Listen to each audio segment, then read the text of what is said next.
할렐루야. 하나님의 사랑과 축복이 넘치시기를 축원합니다.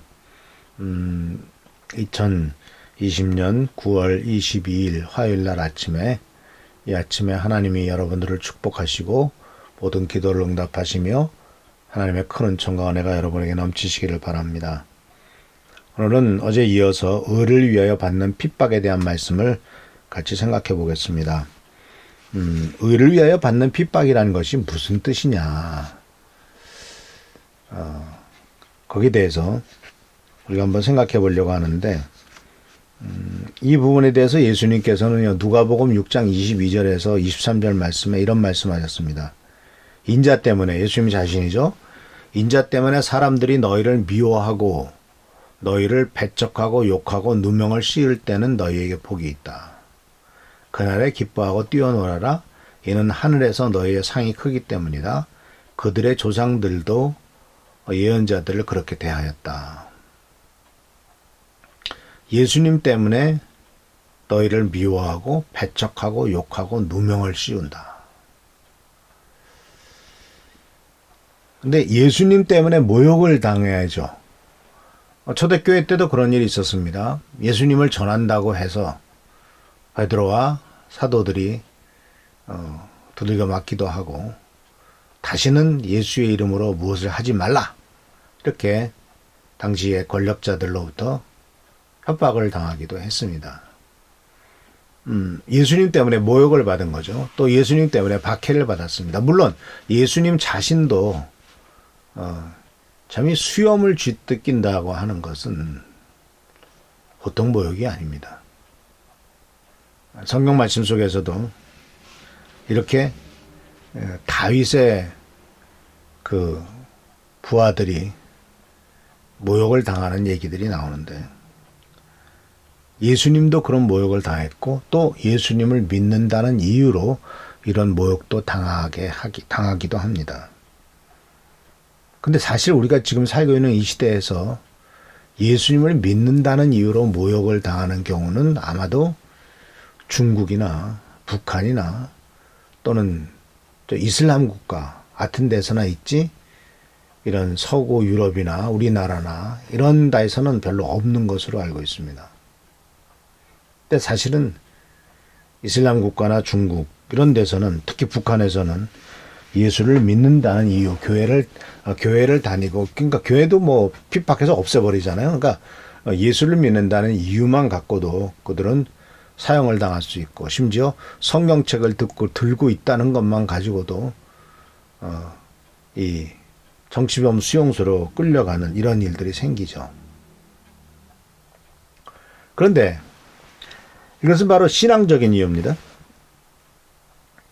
근데 오늘 우리들에게 말씀하시는 이 의를 위하여 당하는 핍박에 대해서 신앙적인 이유와 함께, 그러니까 신앙 그 자체 때문에 당하는 핍박이 있습니다만, 또 하나는 신앙에 따라서 살아가는 것 때문에, 그 행위 때문에 당하는 핍박이 있을 수가 있습니다.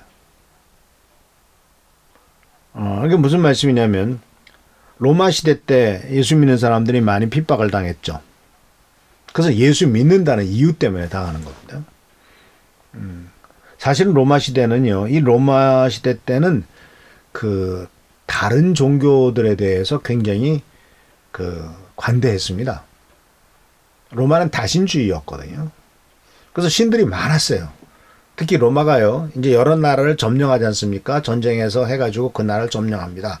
그러면 그 종족들 또는 나라들, 이런 종족들이 점령을 당했을 때 그들의 신에 대해서는 다 인정을 했어요. 너희들이 니네들 신을 섬기면서 살아라. 그러니까 유대인들에게도 너희가 유대교를 그냥 믿고 살아라.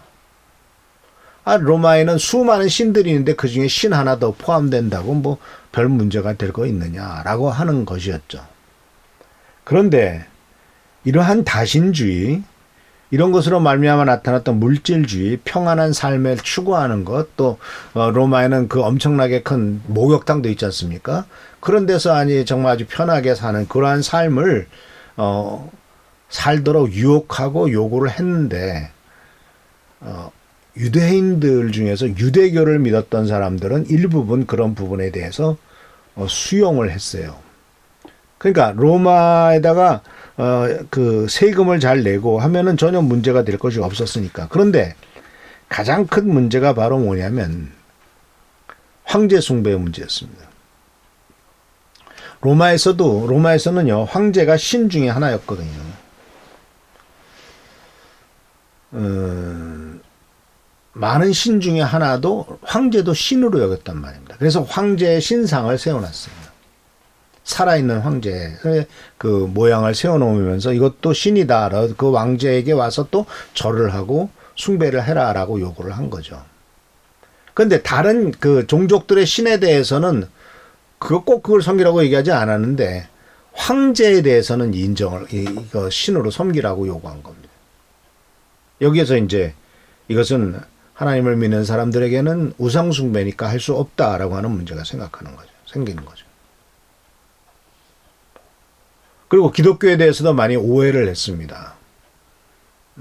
그 일종의 예를 들면 침례식이나 또는 성찬식이나 이런 것들에 대해서도 많은 오해를 했고, 또 그들이 가지고 있었던 세속적인 가치관과 세속적인 세계관을 기독교를 믿는 사람들, 특히 그러니까 유대교를 믿었던 사람들은 조금 수용적이었던 반면 기독교를 믿었던 사람, 같은 유대인이라 할지라도 기독교 예수님을 믿었고 예수님을 하나님의 아들이요 구세주로 믿었던 사람들은 상당히 좀 배타적인, 절대로 우상숭배하지 않고 이랬던 태도를 가졌던 것 같습니다.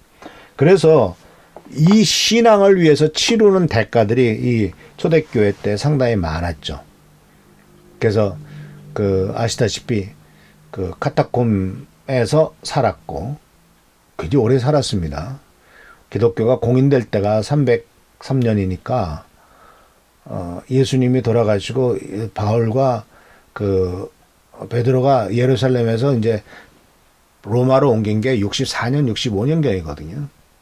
물론 그 전에 오순절 다락방 때의 역사가 있어가지고 그때 은혜 받은 사람이 로마에 가서 교회를 세웠으니까 그죠. AD 30년 조금 더 냈을 때라고 생각합니다. 그러면 AD 30년에서부터 기독교가 공인받았을, 그러니까 303년, 310년 그때까지는 270년이에요. 물론 270년 동안 계속 핍박을 받은 것은 아니지만 그 중에서도 몇몇 아주 지독한 핍박자들이 중간중간에 나타났고, 그래서 그들은 카타콤에서 살고 카타콤에서 태어나서 카타콤에서 죽는, 카타콤에 가면은 많은 그 무덤들과 집이 같이 있었던 이런 모습들을 발견할 수가 있습니다.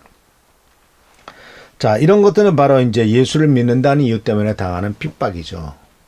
그래서 예수님께서는 그것에 대해서 루가복음 6장에 나 때문에 사람들이 너를 미워하고 너희를 배척하고 욕하고 누명을 씌울 것이다. 그러나 너희들은 복이 있다. 왜냐하면 하늘에서 너희의 상들이 클 것이고 또 그들의 조상들도 예언자들을 그렇게 했다. 근데 안타까운 것은 바로 뭐냐면 유대인들이 특히 예수 믿는 사람들을 핍박을 했다는 거죠. 신흥 종교라고 해가지고. 그런데 이제 의를 위해서 받는 핍박에 대해서 이제 또 다른 측면으로 생각해 보면 이것은 조금 많이 생각해 볼 필요가 있는 것인데, 베드로전서 3장 13절에서부터 14절에 나오는 말씀입니다. 이렇게 되어 있습니다. 제가 한번 읽어보겠습니다. 그러므로 여러분이 열심으로 선한 일을 하면 누가 여러분을 해치겠습니까? 그러나 정의를 위하여 고난을 받으면 여러분은 복이 있습니다. 그들의 위협을 무서워하지 말며 흔들리지 마십시오.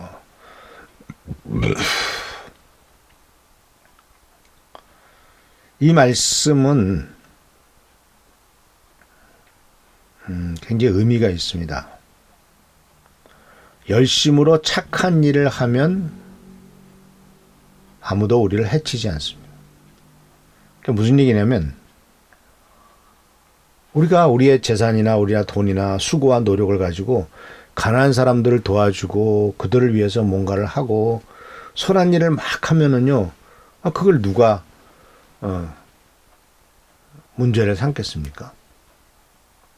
지금 우리 안산 우리가 교회가 있는 월피동 광덕마을 지구에서도 독거노인이 150명 가까이 되는데 그들을 위해서 먹을 것 나눠주고 뭐 이렇게 또 집도 치워주고 여러 가지 좋은 일들 많이 하면 그거 가지고 뭐라는 사람이 누가 있겠어요? 아주 잘한다고 칭찬하겠죠.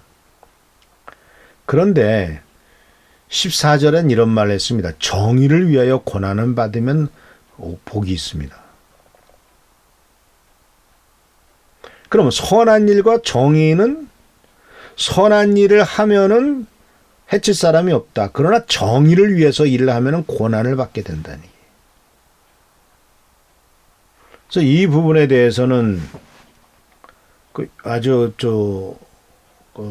로마 캐톨릭의 주교 중에서 로메로라고 하는 주교님이 계셨었습니다. 그분은 중미 엘살바도르라고 하는 나라에서 캐톨릭 주교였습니다. 그래서 상당히 높은 자리죠. 주교 정도라고요. 근데 이 엘살바도르 주교였던 이 로메로 주교는 암살을 당했습니다. 쏴 죽였어요. 정부에서. 사람을 공격해가지고. 이유가 바로 뭐냐면 정의를 위해서 살았기 때문입니다. 나라가 잘못한 것에 대해서, 국가의 폭력에 대해서, 정권의 잘못한 일들에 대해서 계속 지적을 하면서 이렇게 해서는 안 된다. 정직하고 바르게 행하라. 불법을 저지르지 말아라. 옳게 해라. 나라를 제대로 다스려라. 국민들을 위한 정부가 되라. 이런 말을 계속 했다가 결국은 살해당했어요. 그래서 그분이 한 말 중에서 가난한 자를 위해서 먹을 것을 나눠주고 가난한 자를 위해서 뭔가를 베풀면 칭찬을 한다. 그런데 하루에 12시간씩 16시간씩 열심히 일하는 가난한 자가 절대로 가난을 벗어날 수 없는 이 사회의 구조와 문제에 대해서 문제를 삼고 그들을 가난한 데서 건져내도록 가난을 탈피해서 좀 적절히 부자가 되려는 것도 아니라 가난을 탈피해서 중산층으로서 살아갈 수 있도록 도우면 그 당시에 권력자들이라든가 그 당시에 재벌이라든가 그 당시에 지도자들로부터 미움을 당하는 공공의 적이 된다라고 말했습니다. 사실 가난하고 힘든 사람들을 위해서 베푸는 일들은 좋은 일이죠. 그런데 가난하고 힘든 사람들은 그 상태로 계속 놔놓고 그냥 무슨 시해하듯이 내가 돈 조금 주고 이러면서 그렇게 할 수는 없지 않습니까? 스스로 가난에서 벗어날 수 있도록 도와줘야죠. 그리고 구조적으로 그들이 가난에서 벗어나지 못하도록 사회 구조가 그렇게 돼 있다면 거기에서 그 구조를 변화시켜야죠. 근데 그것이 참 어려운 일이기도 합니다. 왜냐하면요, 지난번에 한 2년쯤 전에 시급, 그러니까 지금 한 사람이 일을 하는데 우리나라의 그 최저 시급이라고 있지 않습니까? 한 시간에 얼마를 받는다. 처음에 6,000원 얼마, 5,000 얼마였었죠. 지금은 8,000 얼마까지 올라갔습니다만 지금 현재 대통령이 대통령 선거에 나왔을 때 공약이 뭐냐면 시급을 10,000원까지 10,000원 이상으로 올리겠다는 것이었습니다. 근데 10,000원 가까이 8,500원, 9,000원 막 올라가니까 누가 죽어났습니까? 소상공인들이 죽어났어요. 예를 편의점을 겨우 조금 모아가지고 편의점을 운영하던 사람들이 자기가 직접 못하니까 아르바이트생을 써야 되니까 아르바이트생의 시급이 올라가니까 급여가 올라갔잖아요. 아주 힘들어진 거죠. 그 시도는 참 좋았습니다. 그런데 앞뒤를 좀 재고 차근차근 이런 문제가 저 어떤 문제가 생길 것인가. 그냥 대기업에 일하는 그 근로자들 어떤 일당 받는 사람들의 입장만 생각한 거지. 이런 데서 소상공인 쪽에서 일이 터질지라고는 생각은 못할 거죠. 그러니까 참 일을 처리하더라도 아주 면밀하게 처리해야 되는데 그렇게 하지 못한 것이 약점이라고 볼 수가 있습니다. 그러니까 오늘 말씀의 초점은 바로 뭐냐면 의를 위해서 핍박을 받는다고 하는 것은 의롭게 사는 일에 대한 고난이 따를 수밖에 없다는 것이고 그런 핍박은 어느 정도까지냐면 목숨까지도 잃어버릴 수가 있다라는 것이에요. 그러니까 이 의를 위하여 핍박을 받는 자라고 하는 것은 어떤 감상적인 표현이 아니라 목숨의 문제가 달려 있다는 거예요. 예수님도 그렇잖아요. 인류를 구원하기 위하여 당신의 목숨을 버린 겁니다. 오병이어의 기적만 맨날 일으켰다면 뭐가 문제가 되겠어요. 그러나 당시에 많은 백성들이, 많은 국민들이 하층에서 어렵게 힘들게 살아가는 모습, 그리고 구조적으로 문제가 된 모습들을 주님께서 지적하셨을 때 결국 그것은 예수 그리스도를 십자가로 내모는 길이 되고 말았지 않냐 하는 것을 알게 됩니다. 그런데 지금 사실 우리 대한민국의 입장에서 생각해 봅시다. 우리들은 예수를 믿는다는 이유로는 핍박을 받지 않습니다. 대면 예배 드리니까 정부에서 제재한다. 그건 핍박이 아닙니다. 그건 우리를 위해서 하는 일이니까.